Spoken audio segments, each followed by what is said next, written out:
കൽക്കിയിലെ mass വേഷവുമായി Amitabh Bachchan അരങ്ങു തകർക്കുന്നതിനിടെ big ബിയുടെ മറ്റൊരു വീഡിയോകൾ സോഷ്യൽ മീഡിയയിൽ അരങ്ങു തകർക്കുകയാണ്.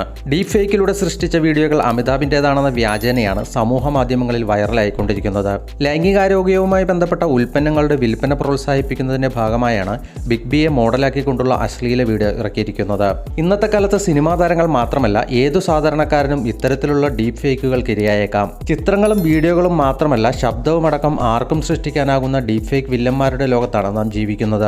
രശ്മിക മന്ദാന, കജോൾ, കത്രീന കൈഫ്, ബറാക് ഒബാമ, ഐശ്വര്യ റായ് തുടങ്ങിയ നിരവധി പ്രമുഖർ ഡീപ് ഫേക്ക് വീഡിയോകളുടെ ഇരകളായി മാറിയ വാർത്ത ഇതിനോടകം നാം കേട്ടുകഴിഞ്ഞു. എന്നാൽ അറിയാതെ പോകുന്നവയും ഇതിന്റെ ഇരട്ടി വരും. ഇത്തരത്തിലുള്ള വ്യാജ വീഡിയോകൾ ഒരു ക്ലിക്കിൽ സൃഷ്ടിക്കാനാകുന്ന ആപ്പുകൾ ഉള്ളതിനാൽ തന്നെ ജാഗ്രത പാലിക്കേണ്ടതുണ്ട്. ചുരുങ്ങിയ സമയത്തിനുള്ളിൽ ഡീപ് ഫേക്കുകൾക്ക് ഇരയാക്കി മാറ്റാനും കഴിയും. സെലിബ്രിറ്റി പോണോഗ്രാഫി, തെരഞ്ഞെടുപ്പിലെ കൃത്രിമങ്ങൾ, വ്യാജരേഖ ചമയ്ക്കൽ, വ്യക്തിത്വ മോഷണം, സാമ്പത്തിക തട്ടിപ്പ് തുടങ്ങിയ നിരവധി കുറ്റകൃത്യങ്ങളാണ് ഡീപ് ഫേക്കുമായി ബന്ധപ്പെട്ട് വർദ്ധിച്ചു വരുന്നത്. ഡീപ് ഫേക്കുകൾ ഒരുതരം ആർട്ടിഫിഷ്യൽ ഇന്റലിജൻസ് ആണ്. ഇത് ആളുകൾ യഥാർത്ഥത്തിൽ പറയാത്തതോ ചെയ്യാത്തതോ ആയ കാര്യങ്ങൾ പറയുകയും ചെയ്യുകയും ചെയ്യും. ഒറിജിനലിനെ വെല്ലുന്ന രീതിയിൽ വ്യാജമായി സൃഷ്ടിക്കാൻ കഴിയുമെന്നതാണ് ഇതിന്റെ പ്രത്യേകത.